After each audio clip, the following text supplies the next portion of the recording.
Hi, this is Ross Kilgariff, developer of HarleQuest, and you're listening to the SEGA Lounge.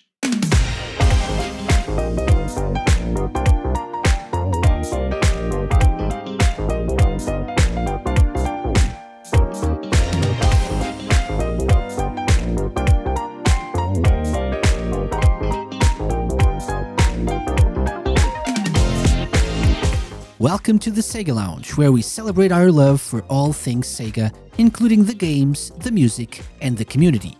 I'm your host, KC. Join me as I talk to different guests and learn more about their projects and passion for Sega. Hey there, welcome back to the SEGA Lounge. I hope everything's been going well on your end, and I also hope you're ready for another episode of the Lounge.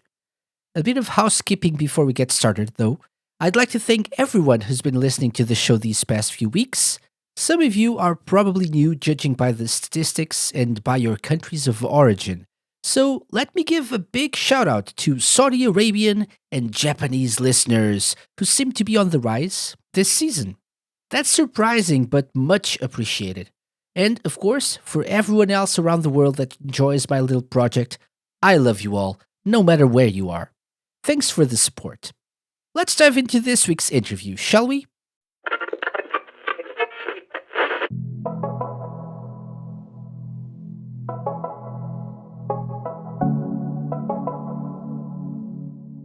This week, I sat down with Ross Kilgariff, developer of a brand new upcoming game for the SEGA Dreamcast, a 3D dungeon crawler called HarleQuest.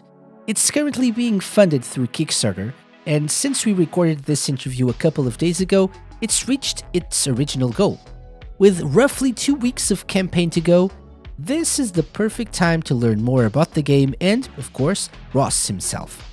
Enjoy our chat and find out if this is a project you'd like to get behind. Hey Ross, welcome to the SEGA Lounge. Hey, thanks for having me. Oh, my pleasure. Pleasure to have you here.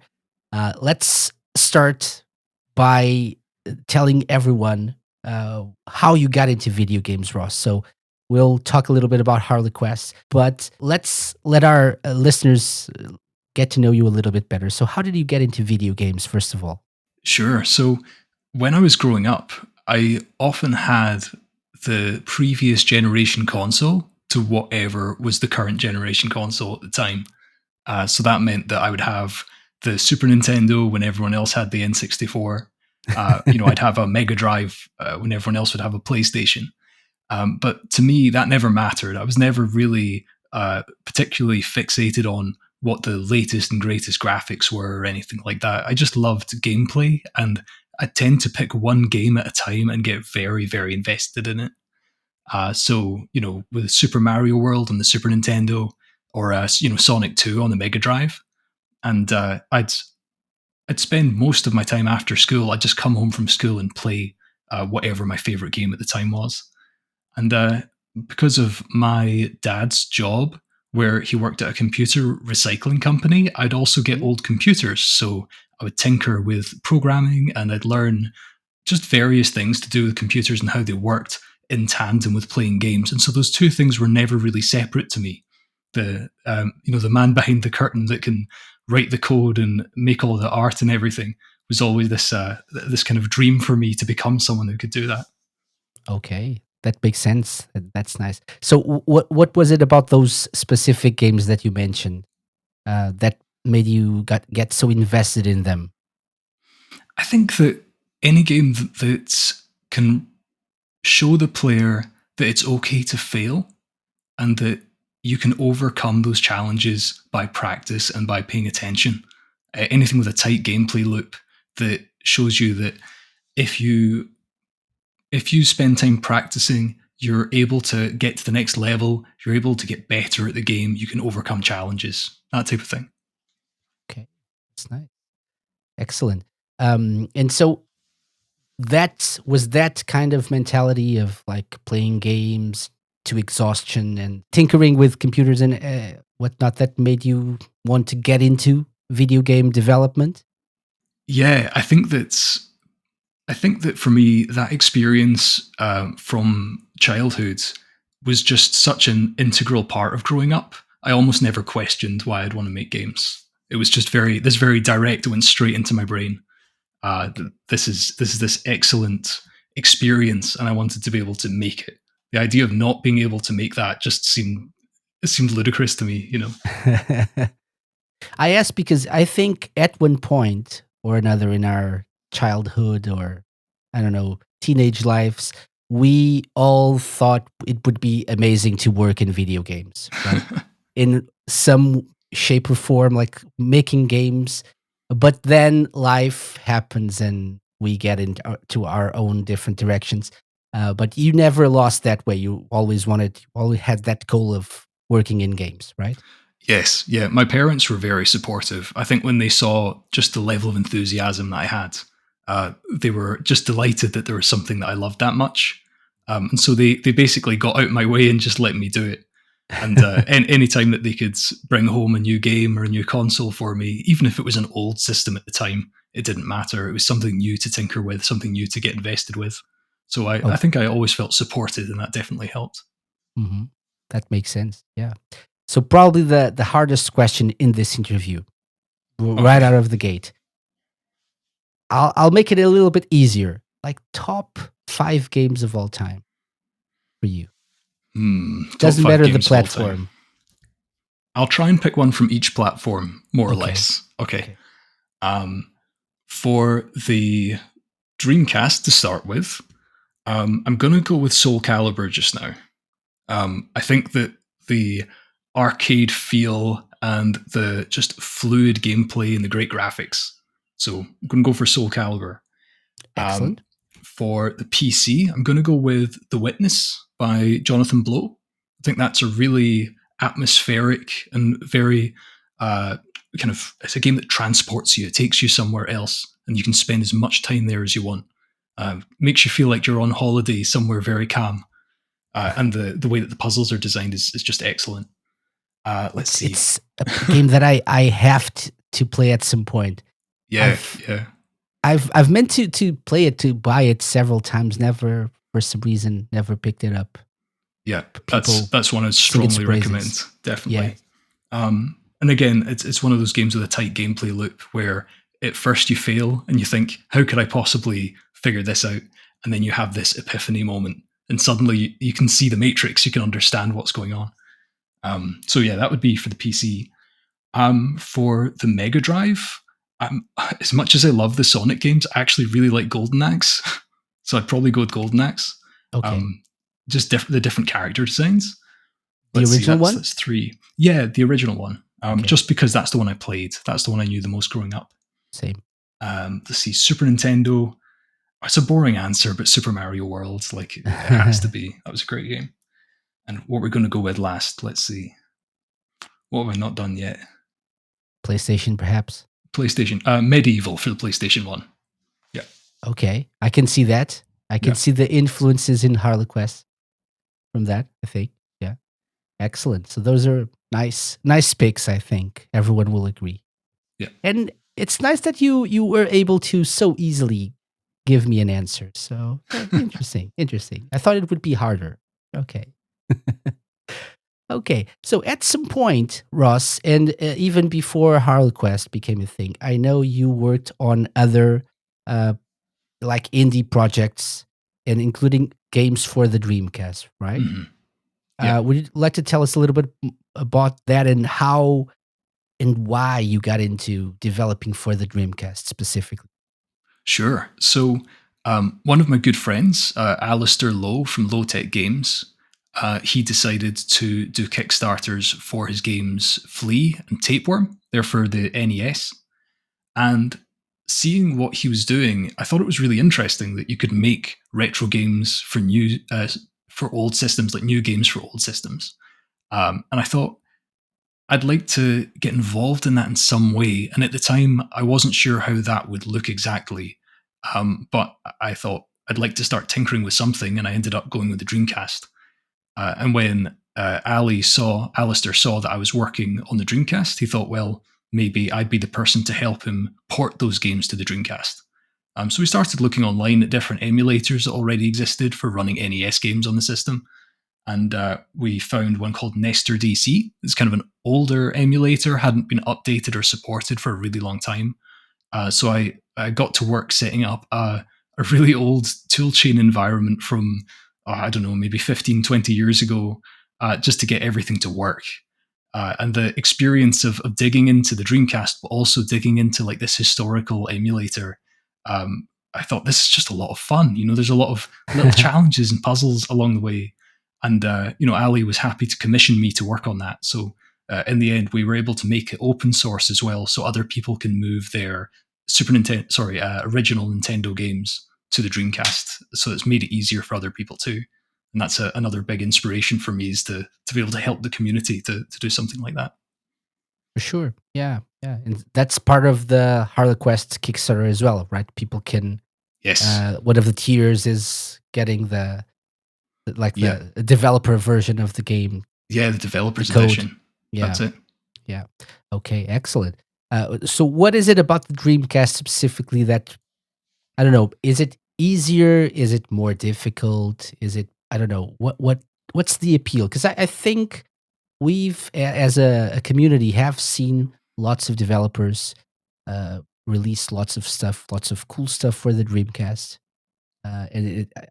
Obviously, there's a big homebrew scene for many retro consoles, but there's, I think, I don't know, a special love for the Dreamcast for some reason. What do you Yeah, think definitely. from your perspective?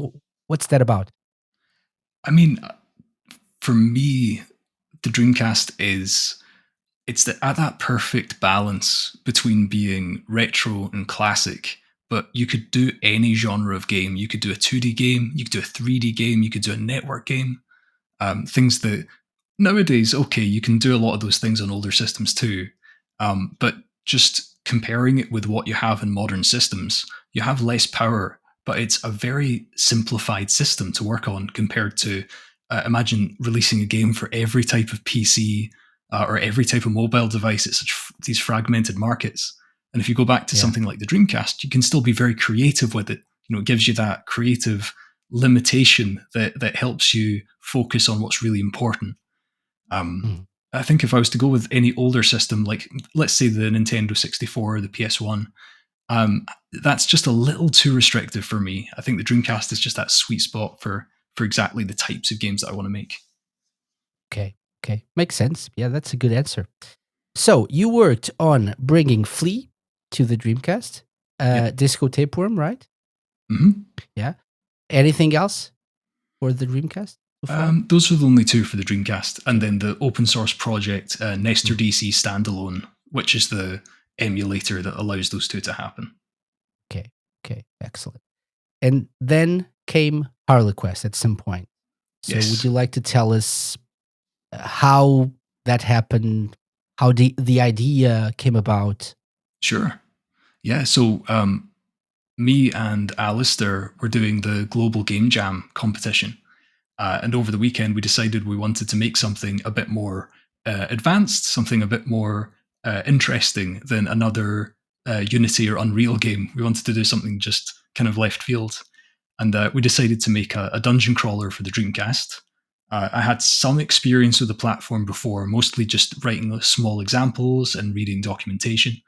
But I just pulled a couple all-nighters and broke open my maths textbook and made like a custom game engine with a very simple 3D dungeon crawler environment.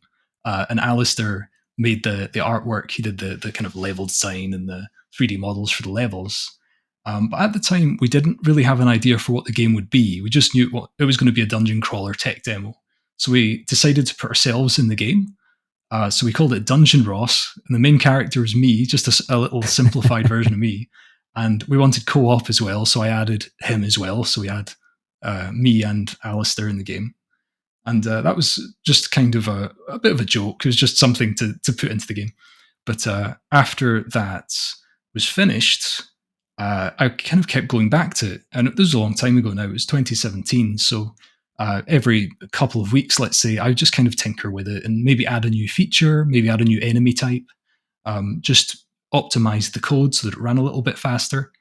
But then after a while, after I worked on Flea and Tapeworm, I thought, well, could probably turn this into a full game. And I thought, well, what would that look like?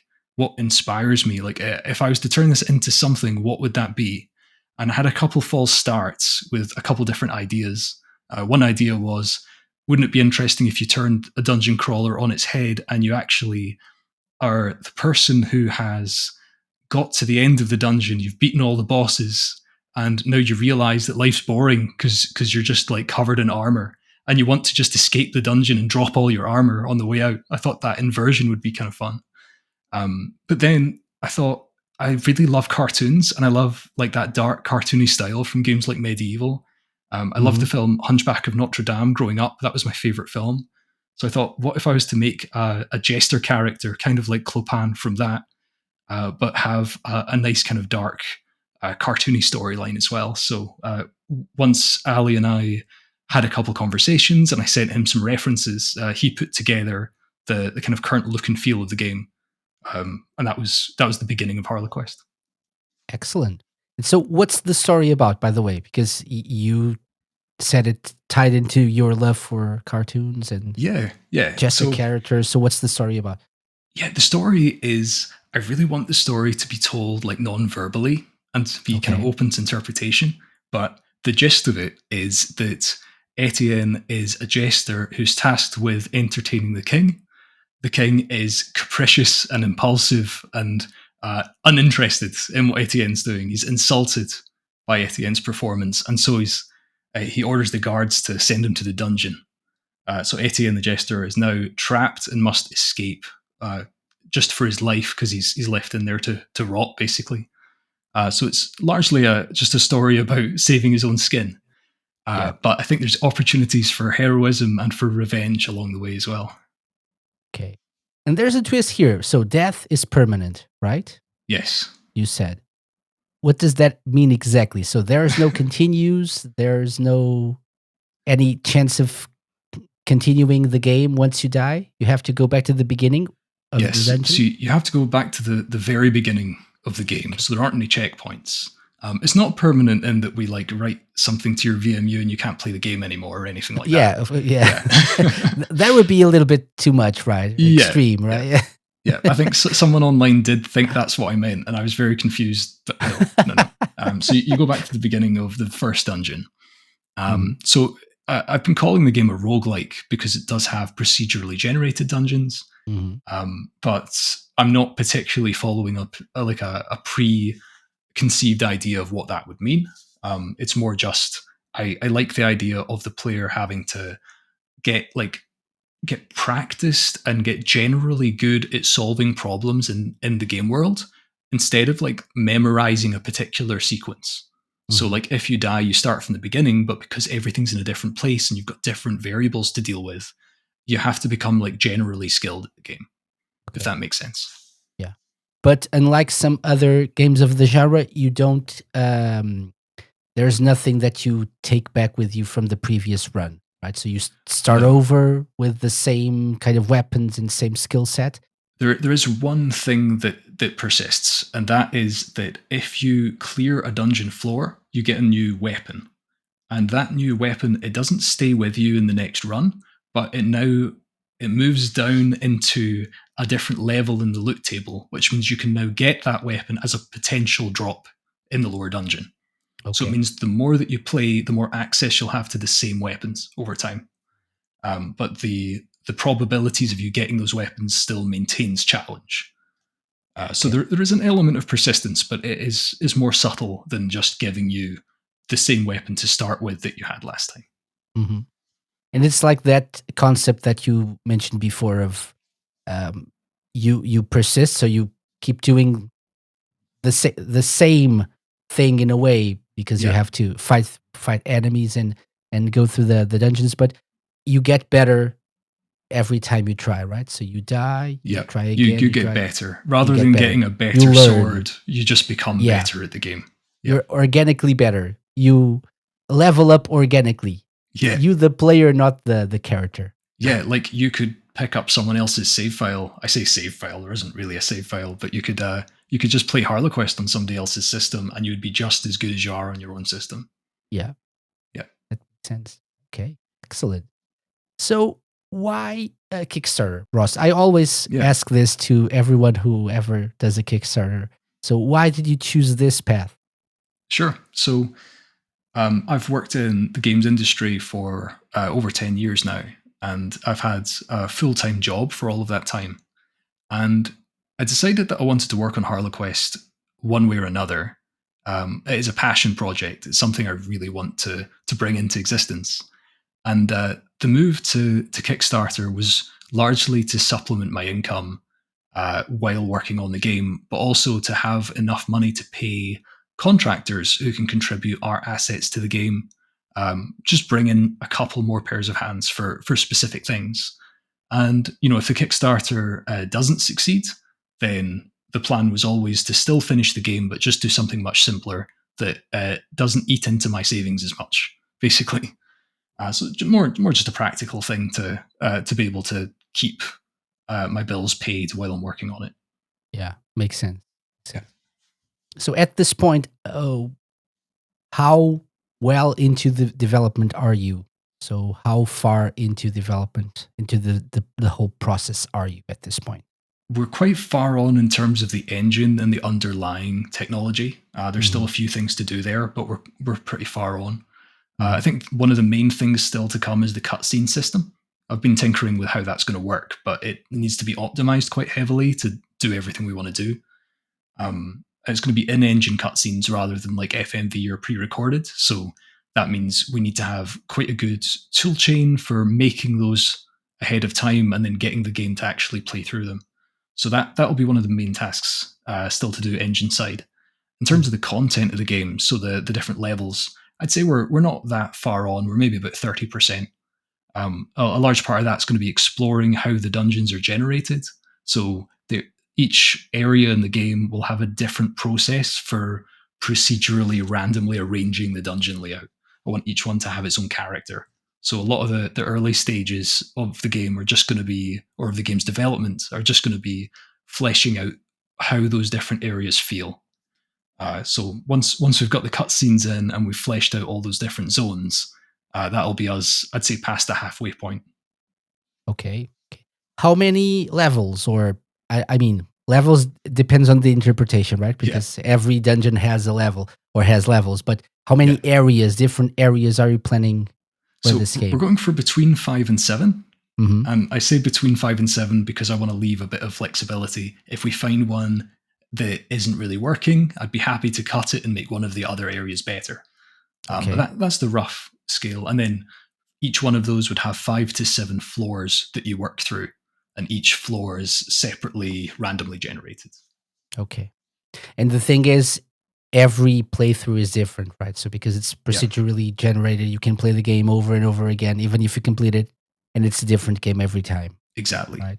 Yeah. Okay. That's part of the appeal as well. Yeah. One thing that will stay consistent though is Mhm. at the end of each area, there's a boss for you to beat.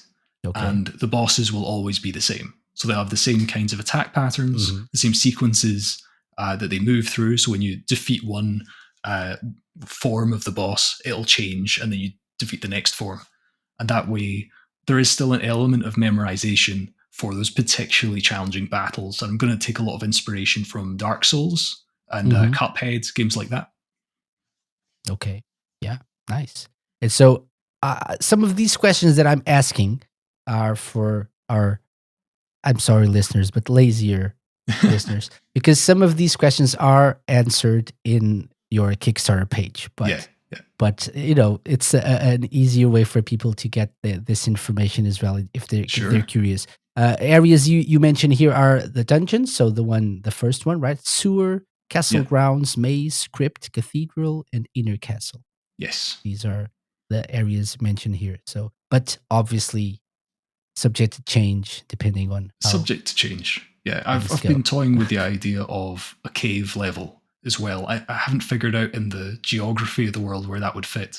But any excuse to have like a lava level. Every game needs a dungeon level, every game needs a lava level. So I don't know. It's Mhm, mhm. that's the one I've not really thought much about yet. Maybe set the castle on fire. I don't know. And then you have to escape the castle. Yeah. Volcano castle. I don't know. Yeah. Yeah. So why dungeon crawler? You said it's because of that first idea project you had for that was it like a jam session, dev Yeah, jam yeah, yeah. session or Like something? from the game jam. Yeah. Um, but why dungeon crawler, and why do you think this is a good fit for this project? Is it something that you really enjoy? Is like kind of game that you enjoy Yeah, playing? I've always enjoyed dungeon crawlers. It's hard to define exactly what a dungeon crawler is because no two dungeon crawlers feel the same. They all have different rules, different styles of gameplay. So, Mhm. like Zelda is very different from Gauntlets, even though at first glance they might look quite similar. Um, but I think that this particular type of dungeon crawler, I love the idea of having something that you can spend time with friends to play like two-player co-op, and have that experience of moving through a space together, and for it not to feel intimidating. I think for people who maybe don't play games as often, having like a first-person camera can be quite a high barrier to entry. I know when I play with my partner, she doesn't like cameras that move too quickly. Get a bit of motion sickness, and I always just thought my best experiences playing with other people have always been that couch co-op where you can both see what's going on all the time. So I thought a dungeon crawler would be a good fit for that, and I love the idea of multiple people playing where one person has more experience and the other person doesn't, and the first person can teach the other person how to play and show them the controls and give them a feel for the game. I love the idea of that spreading through word of mouth. I Mhm. think that especially if you're playing at nowadays, you have like retro barcade type venues. There's various conventions and expos where people will play games together. I'd like HarleQuest to be well suited for that. I've been toying with how to set it up for streamers as well, because I know retro streaming is quite a Yeah. big aspect of the scene nowadays. So I don't know exactly how that would work. I mean, one way we've discussed is to have chat commands that can spawn certain enemies in a particular game mode. And that would be really fun because you could spend channel points to spawn a skeleton or a slime, uh, and maybe even the person's username could be displayed over the top or something. So we might do Oh, something that's kind of nice. fun like that. Some nice ideas there. Yeah, Yeah, yeah. I like. Yeah, and you're right. Like the top-down perspective helps in having all the entire game area displayed at the same time. Everyone can yeah, see everything at the same time. yeah, One person exactly. can just run away from enemies, and the other one can kill them. Yeah, can Yeah, deal with yeah. them. Can Another deal with part of them. that, yeah, another part of it is with the weapon drops.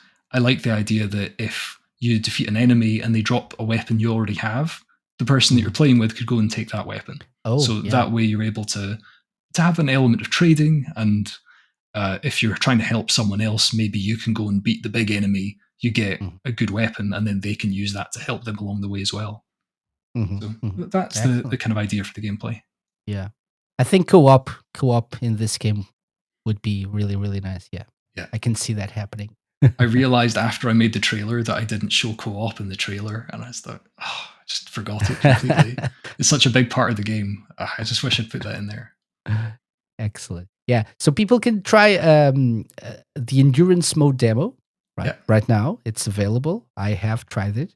Um, and I agree from what I've played that, the more you play, the better you get at game. yeah, Better you understand the systems like the blocking system that stuns enemies and not that makes sense. So people can get that from the Kickstarter page, which will be in the show notes.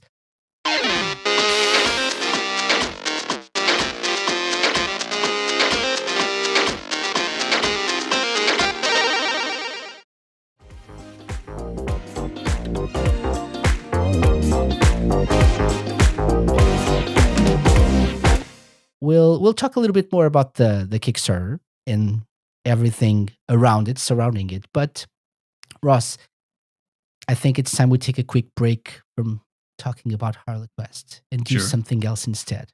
Hmm. Every time someone comes on the show, they have to go through what I like to call the SEGA Lounge challenge. Now that you know our guests, it's time to put them to the test. It's the moment we've waited for and the moment they dread. Welcome to your doom. I mean, welcome to the SEGA Lounge Challenge.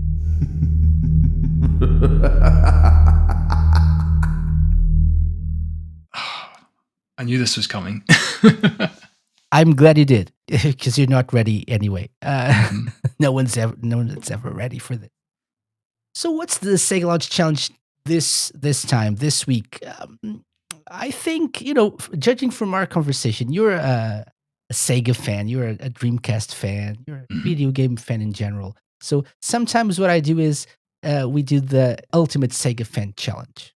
Okay, what is that? So it's a group of 10 rounds. Okay, and in each round you have a challenge, usually questions, but sometimes it's like trying to identify a song from a game.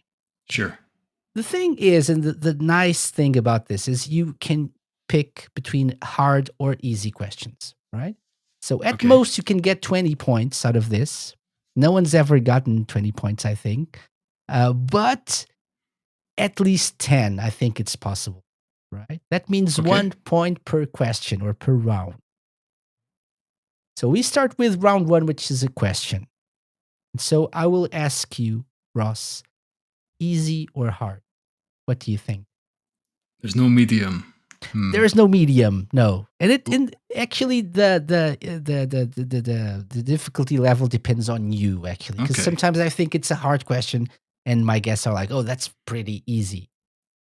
Okay, I'm gonna go with hard. Let's just try it.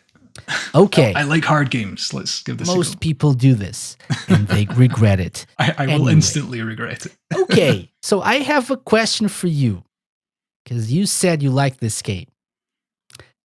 Question number 1. What is the name of the rideable beasts you find in the Golden Axe games? The name of them? Oh, they all collectively have a name. They do.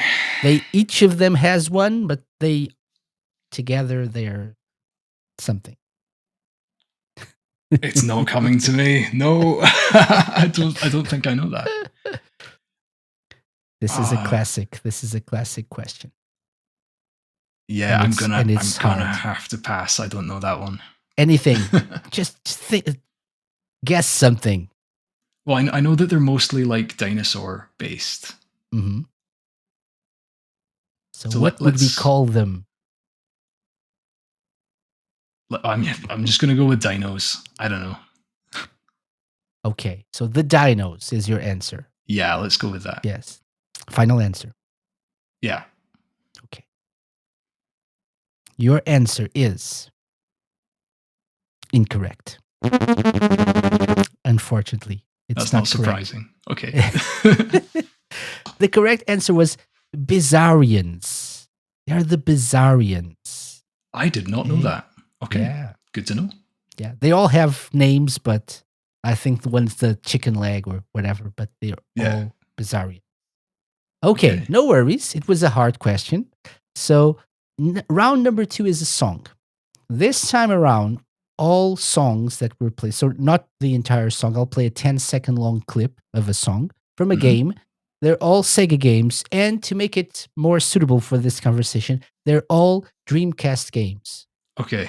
How familiar are you with the official Sega catalog of games? Reasonably. That's nice. That's it, because you're going to need it. Okay. So you get 2 points. You can get 2 points. You can get 1 point for the game, 1 point for the song, or where it plays in the game, or something that tells me that you know what you're talking about. Okay. You're not just winging it. Okay. Sure. So ready for the first clip? Yeah. Let's do this.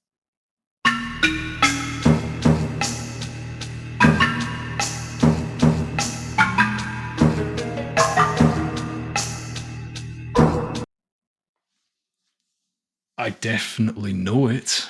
I think you should. If you've played this game, you definitely know this. Yeah. What does it sound like? It's making me think of a PlayStation game. I know it isn't that one, obviously.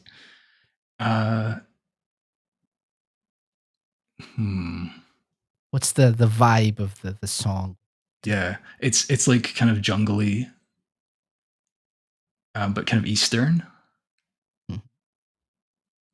Yeah, I definitely have heard it, but the name of the game isn't coming to mind. Mhm. So out of all the Dreamcast games you've played, which one do you think? So Sega games, by the way, Sega Sega developed, games. Sega published. So there's no third-party games here. So just stick to Sega. Anyone that you know could fit this song could fit in any of these games that you've played. Sure. Okay.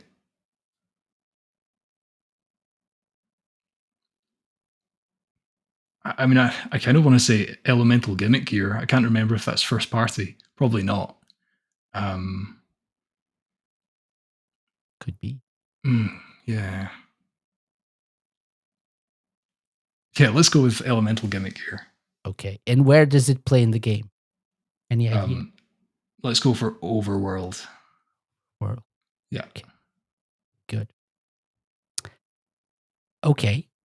So final song. Final answer, right? Sure. Sure. No doubts about it. None Obviously. at all. 100% Obviously. correct. Definitely. Okay. I can see that. So let's see. Let's go with where it plays. You said it plays in the overworld. Yeah. Not really. No, Okay. not really. Not the overworld of any game. No. So no points there for the song. Is it Elemental Gimmick Gear? I will tell you that Elemental Gimmick Gear was not developed by Sega. Oh, okay. Was it published by Sega? No, it wasn't. So no. There we go. Okay. The correct answer was Shenmue. Have you played Shenmue? I have played Shenmue. Okay, so this is the Hazuki Residence song. Every time you go home, this plays. So you hear this all the time in the game. Yeah. Right? Honestly, I would not have said that was from Shenmue. It surprises me. That's bizarre. The reason why it's familiar is because you really hear this a lot in Shenmue. Yeah. Okay, no worries. Round 3. So Ross, easy or hard? Easy. I changed my Easy. mind. Yeah. Okay. So but now I have no excuse. If I get this wrong, I'm definitely a fraud. Okay. Let's go with this one. What is the name of the duo of extraterrestrial rappers who end up crash landing on Earth and going in search of their ship's missing pieces?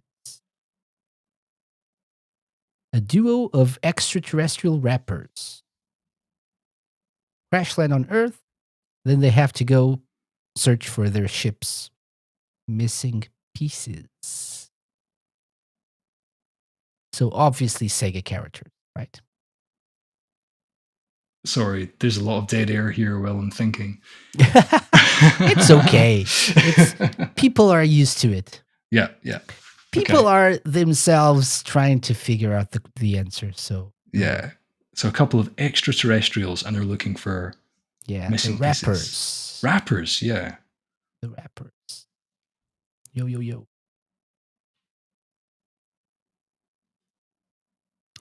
As a hint, I'm really struggling. There's been more than one game with these extraterrestrial rappers. The first one was on the Mega Drive. I am definitely going to know this when you tell me, but right now, nothing's coming to mind. I think so. Yeah. Think of duos. So it has to be. It's not just one name, one and the other next to it. So, can you think of anything Sega that's? I honestly can't. I don't know why. Maybe because I'm on the spot. Yeah, probably. Okay, what is it? So no guesses, no clues. No? I can't think. No, I can't think. I think you'll know this. It's Toe Jam. Yeah, Earl. Toe Jam and Earl. Yeah. Yes, Yes. Yep. You knew it. You knew them. Yeah. I did. I know Toe Jam and Earl from magazines. I don't think I ever played a Toe Jam and Earl game. Okay. But I loved the art style. I remember that from Sega magazines growing up. Yeah. Yeah, same. I've only played them or the games more recently, in like recent years. But I it always saw them on magazines on the back of the Mega Drive, like the box. Yeah. And They even were always catalogs that advertised we by other had. games. Yeah. Yes. Really iconic, like art style. Iconic. Okay.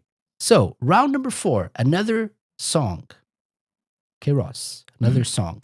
Again, Dreamcast, Sega game. 1 point for the game, 1 point for the song. You get it. Okay. Okay. Try to get into the I need to get one of mindset. these. What's this? What's this? Where is this from? So let's take a listen.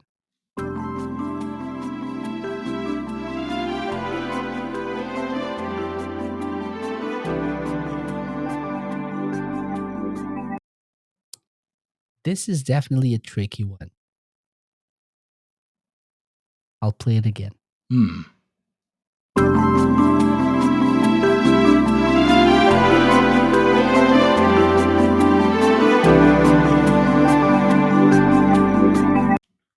You know, that little arpeggio at the end makes me think Phantasy Star Online. Mm-hmm. Isn't Why? a particularly science fiction sounding track, though.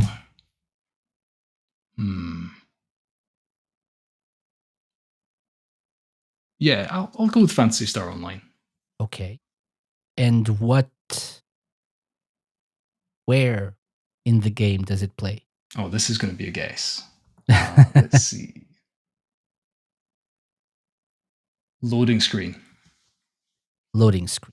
Sure. Final answer. Yeah. Are you absolutely sure? No. Should I lock it in? Let's lock it in. Let's lock it in. Okay. The correct answer is no. Oh, Unfortunately, no. yeah. No. It's Echo the Dolphin, Defender of the Future. Echo. Oh, is that like the Dreamcast Echo the Dolphin? Yes. Yeah. Yes. Oh, and I've this not was played the that. first level. The first level, Aquamarine Bay. So Yeah. no points here. Okay. Let's keep going with a question. Easy or hard? Easy. Easy. Okay. Yeah. Very good. So in Outrun, are you familiar with Outrun? I think so. Okay. Okay. You drive cars Yes. in Outrun. So the question is, what brand of cars do you drive? Oh, no. I don't know. Think about Outrun. If you think about Outrun, what picture gets, comes into your mind when you think of Outrun? It's a driving game, right? Driving, racing. Yeah. Yeah. Like I think it's not like Formula One racing. It's like a different kind of racing. Yeah. Just the Yeah. the brand of cars. So what would suit that? Blue skies, like palm trees in the first stage. Like You're driving with your girlfriend next to you, and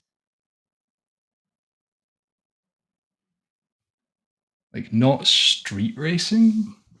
No. I don't know. Again, I'm really not sure. what the question here is brand of cars. Oh, specifically So brands. specific right, brand. So think about it. Like a Porsche, maybe? Could be. Could be. Think about it. Or Ferrari? I'm just guessing at this point. Could be as well. Those are brands. Those are definitely car brands. Those are definitely, yeah, for sure. Let's go with Ferrari. Okay. Are you sure? Sure. Out of all the possible brands, Oh man. you're choosing Ferrari. Yes. Final answer. Yes. Oh, Ross. That is correct. Really? Yes. No way. Yes, you drive Ferraris in Outrun. Yes. I'm as surprised as you. Did I get a point? Yes, you get a point. Amazing. That's it. Well done. Very good job. Perfect. Okay, so we're halfway there.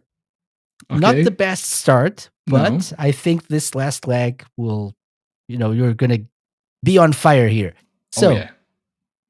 round 6, another song. Remember, Dreamcast game. 1 point for the song, 1 point for the game. Let's take a listen.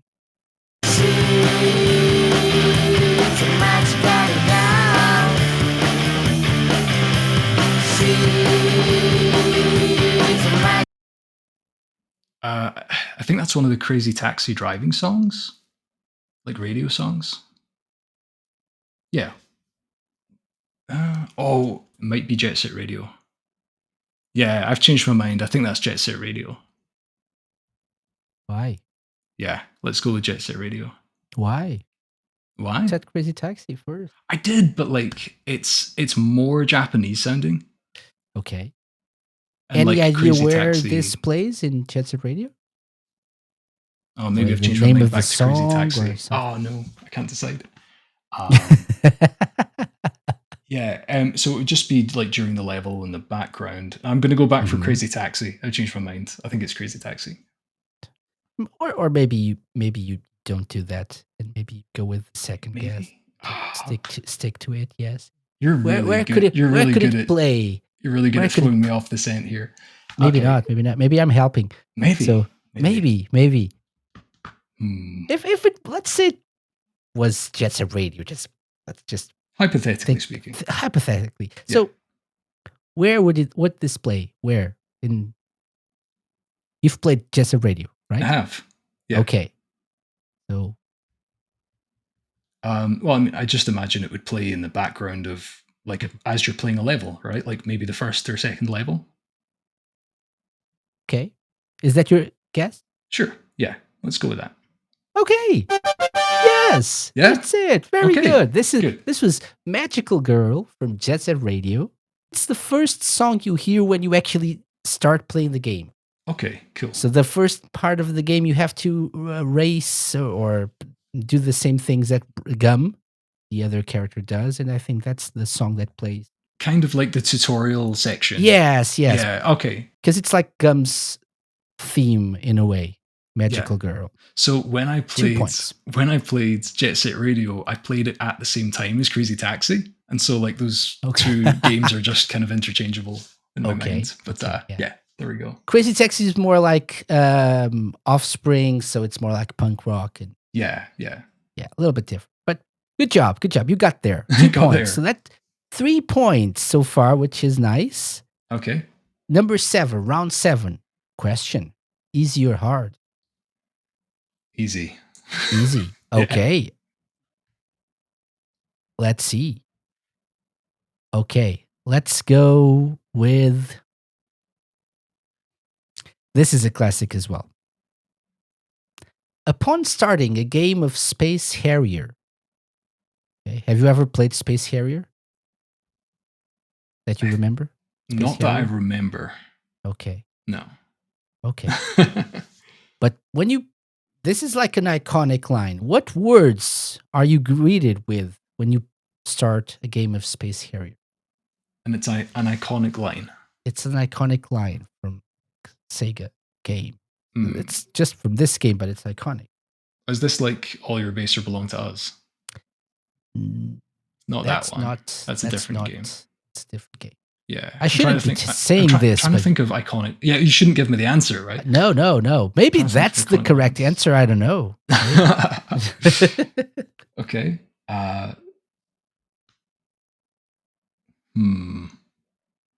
So you start the game, Yeah. right? Then start. The It's an music iconic is line. iconic as well. And Yeah, I honestly don't know. what would Ah. they say to you when you started the game? Let's go for.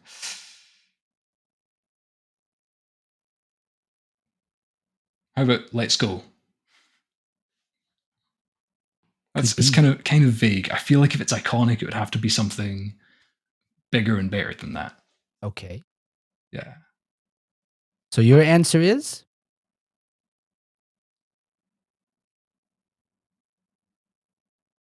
For the win. Okay. Let's go with for the win. It's wrong. For the win. I'll stand behind that. For the win. For the win. You'd be surprised to know that your answer is incorrect. No, okay. The answer is Welcome to the Fantasy Zone. Get ready. Oh, yeah. No, I've heard that before. Yeah. Welcome to the Fantasy Zone. Get ready. Yeah, I have seen that. Yeah. Okay. So this is the part of the game where I have to do something evil. Okay, Ross, which is the last song. The last song. So, Okay. but because you're a really nice guest, I'm gonna give you the chance of choosing. I usually choose for the guests, so usually this is the last song, so it's in reverse. It's reversed. Okay. Oh. Okay. But you can choose between that or not reversed. Or I can play it reversed first, and then you see if you want the hint of the proper. Yeah, let's try reversed. Okay. Let's try it. Okay, let's give it a listen.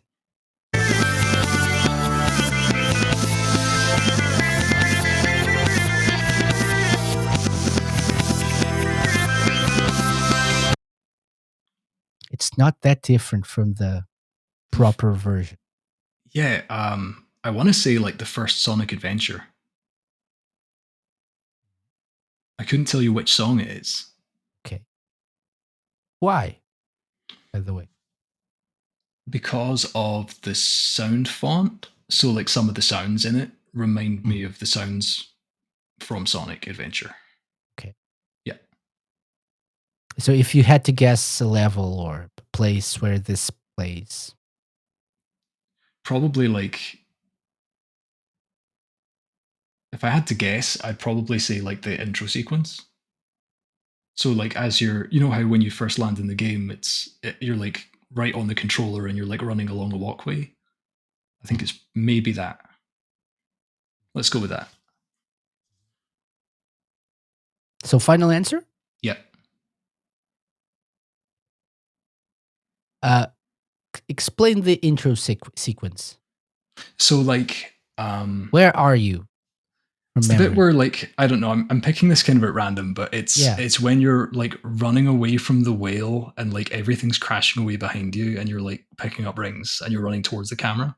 So what you mean is the first level, the first stage. First level. Yeah, not the intro as in the menu, but like the first part where you're actually at the beach. At the beach, yeah. Okay.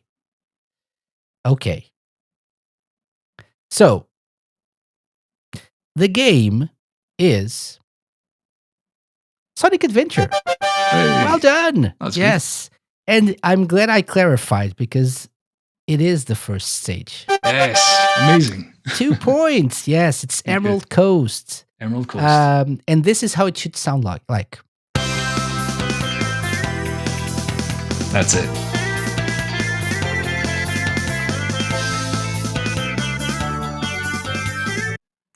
Very good. 2 points. Well done. Excellent. So that's amazing. And reversed on top of it all. That's amazing.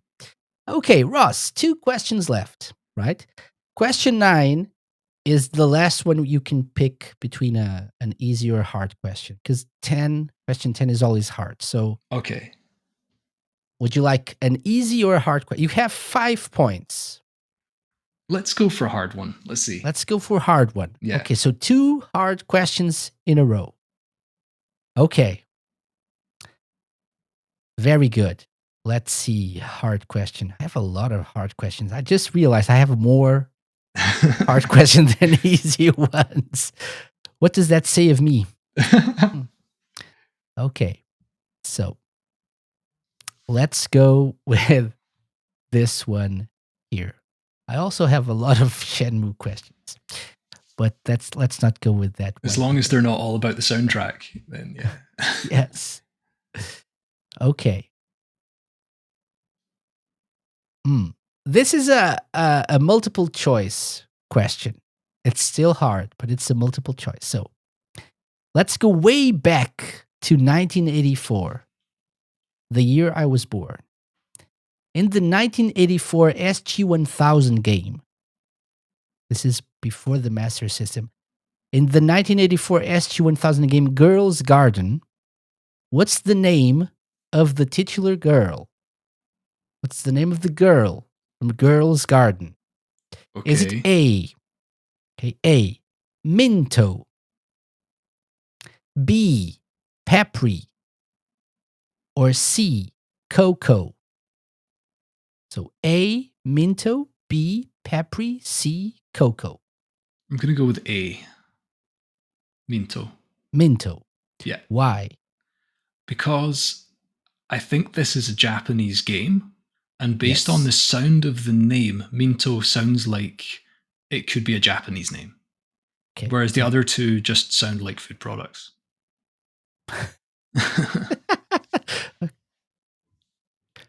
Good point. Good point. It's probably final not the right answer? way to answer the question, but yeah. Final answer then? Final So answer. Minto, option A? Yeah. Okay. So Coco, Cocco, is not the correct answer. So Okay. good job. By the way, they're all characters in the game. Oh, okay. I take it back. Okay. So is it Minto or is it Papri? Your answer is... I've changed. Can I change now? Or are you giving me the option to change? No, I'm just telling you. Okay. Right. It's locked in now. I was Would about you to would play you the change if you probability. could? Yes. I would. And you should. Yeah. Because it's Papri. Okay. Yes, it's Papri. Papri is the name of the Papri. girl. Yeah. Is that a game that you played? This is a game developed by Yuji Naka, the creator of Sonic the Hedgehog. Right. Okay. So, yeah, I think Interesting. his first game, like as the main programmer or something. Yeah. It's like, and it's I'd really like to find out about like the games from that era because I've never really looked into them. Yeah, it's a bit of a weird story. It's a simple game. You have the thing is the girl. I think the boyfriend is pondering leaving the girl for another girl. And Okay. so she decides to pick up flowers to give to the boy so he doesn't leave her.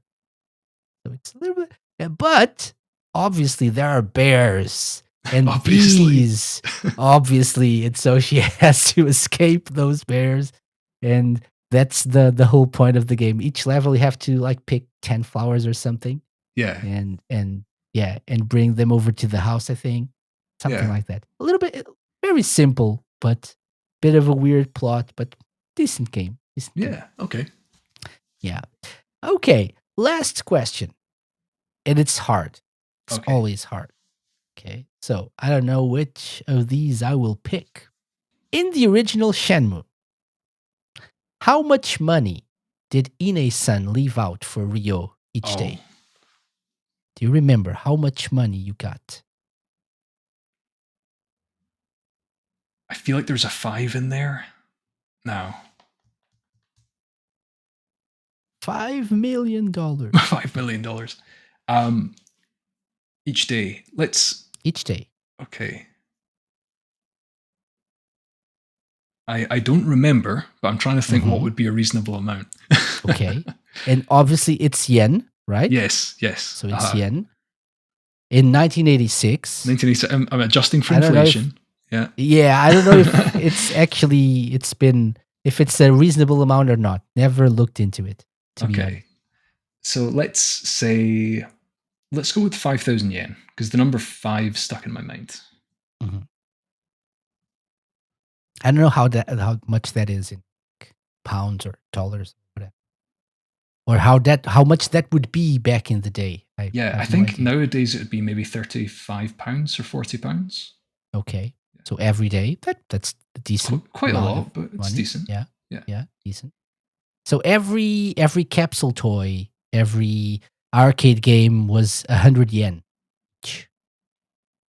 So yeah, 5,000 is probably quite a lot then, but I don't know, that number I don't know. 5 for some reason is stuck in my head. But Mhm.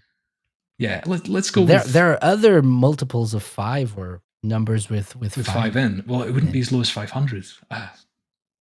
Let's go with 1,000 yen just to hedge my bets 1,000. here. Yeah, So you went from 5,000 to 1,000. to 1,000. Yeah, To 1,000. I want to try that. Not that great, apparently. So Ine-san, a little bit of cheap, Yeah, maybe. let's go 1,000. for that. Okay. Final answer. Yes. I will lock it in then, Yes. right? Yes. No doubts about it in your mind. You're like completely, yes, sure. Oh yeah, completely Obviously. sure, Of definitely. course. Yeah. Your answer is incorrect. Oh. But you were on the right track. It was 500. Oh, what's 500 yen? Oh, she's a Yes. real cheapskate then. Yes. Okay. I knew it was 5. yen. I knew it was 5. 500 yen, yes. Yeah. Every day for like 5 arcade games or 5 capsule toys. Yeah. Yeah, something That like makes that. sense. Okay. This was a little bit hard, right, Ross? Hmm. But 5 points is a very respectable score considering how hard this was. So you deserve the Sega Lounge seal of approval. Good job. Thank you very much. Very good. Very good job. And thank you for being such a good sport and, bearing with me during the Sega Lounge I challenge. think I've got some homework to do. At least you got some ideas of games to play. Yes. In the future. It's always good to have more Garden. games to play. Yes. Okay. So I want that flower picking, bear escaping gimmick and mechanic in HarleQuest in the future. Just get in as an Easter egg. Yeah. Yes. That sounds good. Okay. So, Ross, going back a little bit to HarleQuest. So people can obviously back it on Kickstarter, and the link will be in the show notes. So would you like to tell us a little bit about like some of the pledge levels, the tiers, and what rewards people can get? Sure. So at the moment of recording this, you are just shy of. So I don't know the percentage; it doesn't show, but it's like almost done. So you have 9,925 pounds of your 11,250 pound goal. So yes. Yes. People just go back this and get it over the finish line because it's almost there. But what's left in terms of tiers and rewards for people to back the project? Sure. So we have a collector's edition and a developer's edition. So the collector's edition, you get a few goodies with the game, including enamel pins, a sticker set, and a beanie hat, all customized. You get a letter from me, and you get a metallic inlay in the game box as well. I think we have 8 of those left at the time of recording. And in the developer's edition, we decided to allow people to get access to the full source code of the game, all the art assets, and a copy of the game design document in addition to all the collector's edition goodies. So that way you're able to make your own non-commercial games based on HarleQuest. You're allowed to modify the game in any way that you like, and we would be happy to provide a level of support to people who want to do that. Just want to keep more Dreamcast games coming and hopefully get more people through the door and able to contribute to the system. So yeah, those are our 2 higher tiers. And if you'd just like to go with a standard edition, that's absolutely fine. We're with Wave Game Studios doing the distribution and the manufacturing side of that. So they do very good work. So you'll have a high quality product at the standard tier as well. And if you want to go full digital, then we have a separate tier for that too. Okay, excellent. So for people wanting to get into the developer edition, £100, yes. Right? Yeah. 70 for the collector's edition, which, by the way, 4 left at this very moment. Oh, wow. We've sold more of those than I thought. See, you're 88%, over 88% funded. So it's just a short stretch and you're there. So Yeah, we're very people close. very, very close, very close. So people get on it and back this wonderful project. What would you like to say to people who just are like, I don't know, should I do this? Should I jump the gun? What would you say to people like not really sure about this? Yeah. So HarleQuest is the first game that I want to make for the Dreamcast, but it isn't the only game. If you like the look of having, or you like the idea of having new games for the system, but you don't particularly mind or like HarleQuest style, then if you'd like to contribute to the project anyway and donate a small amount, just move us closer to that goal. You'll be able to help me keep making games for the system, and maybe the next game I work on something that would be more to your tastes. That's absolutely fine. And yeah, if there's something about the project that you think that would be awesome if it was in HarleQuest, then we have a Discord server. You're welcome to come on and share your ideas. We're really wanting to build this game with a community rather than just working on it away in secret and then releasing it at the end. I'd love to have more people playtesting and get lots of feedback. So I'm happy to have people involved in the project. Excellent. That's great. That's a great incentive. And all the links so people can get to know more about the game and your projects as well will be in the show notes. So people have until the end of the month, right? Sunday, April 30th. April 30th. Oh, it's like midnight. April 30th, midnight. Yeah. to So back the we project. started the project, the Kickstarter on April Fool's Day, and it runs for the full month. Yeah. Okay. So people have until the end of the month to back this project. Hopefully, when people are listening to this, it's even closer to hitting its goal or even already funded, but that shouldn't get people or make people not want to back. Are there any stretch goals that you'd like to discuss, by the way? Yes. Yeah. There are a so few here. we have at £15,000. We want to do a Switch port of the game for the Nintendo Switch. And then at the higher tiers, we want to do an Xbox and PlayStation port. And then at the very highest, we want to do vinyl toys. So make custom vinyl toys of the characters. I'd absolutely love to get those stretch goals because all of them are things that I want to do anyway. It's just a matter of getting the money to do it. So that would be incredible. Okay. And so the vital figures will be included in the collector's edition for people who back that tier, right? Yes, the collector's edition and the developer's edition would get the vinyl toys. And that's the same for the other tiers too. So you would get the Switch version with any of the tiers that have a digital edition of the game. Mm-hmm. And same for PlayStation and Xbox. Yes. All the more reason to back and to support the project. Yeah. Okay. Very good. Ross, thank you so much for coming. Any last words for people listening in? Anything I forgot to ask or you wanted to? Yes. I'm going to be streaming the game's development on my Twitch channel as well. Okay. Twitch.tv Ross_codes. That's going to be roughly every fortnight. And I'll just be working on different parts of the game. It's a warts and all experience. So you'll see any mistakes that I make along the way, if I'm getting frustrated.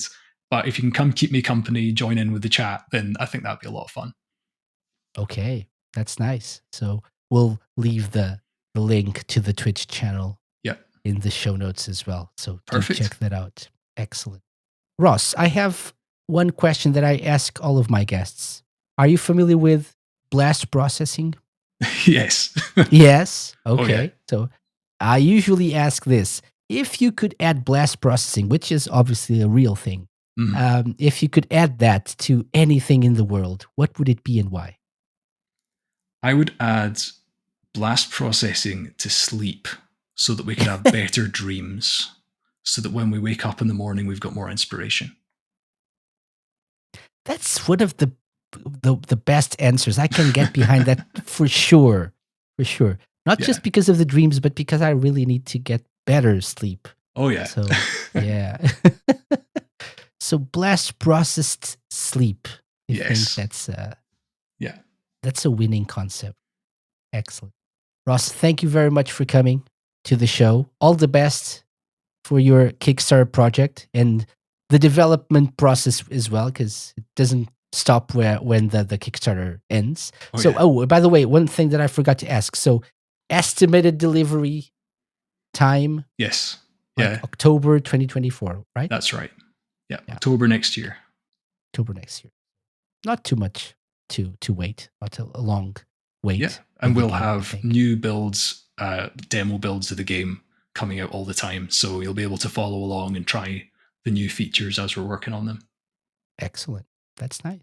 So do check that out, people. Thank you again, Ross. All the best for the Kickstarter. And you'll have to come back when the full game releases. Right? Absolutely. Yeah. Okay, for round 2 of the SEGA Lounge challenge. Study for the quiz. Absolutely. Excellent. Thank you. Thanks very much.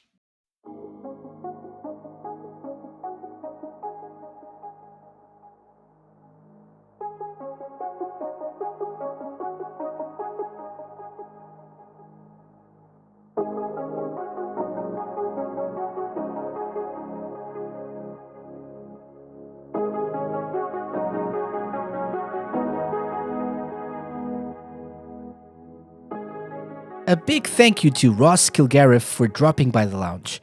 As I said at the beginning, HarleQuest is now fully funded, but the campaign runs until April 30th, which gives you plenty of time to back it if you so desire. There are stretch goals still to hit, like a Switch version at £15,000, PlayStation and Xbox versions at $20,000, and vinyl figures of in-game characters at £25,000. Great stuff, if you ask me. Thank you for listening to this week's episode. Next week, we'll be back with a look at another community project. This time, a fan-made remake of a classic Saturn and arcade game. But I'm really underselling it. It's something you'll really want to learn more about, so do come back next week. Until then, take care and play some games. Oh, and the HarleQuest demo is available to download. Check out the show notes for more info. Have a great week, and I'll see you all next time. Bye-bye. The SEGA Lounge, hosted by me, KC, and part of Radio Sega's network of live shows and podcasts. Theme song and incidental music by OSC. Find them at opussciencecollective.bandcamp.com. Got any suggestions? Drop me an email to podcast@thesegalounge.com. Find us at The SEGA Lounge on Twitter, Instagram, and Facebook. You can find previous episodes of the show by going to thesegalounge.com and wherever fine podcasts are downloaded.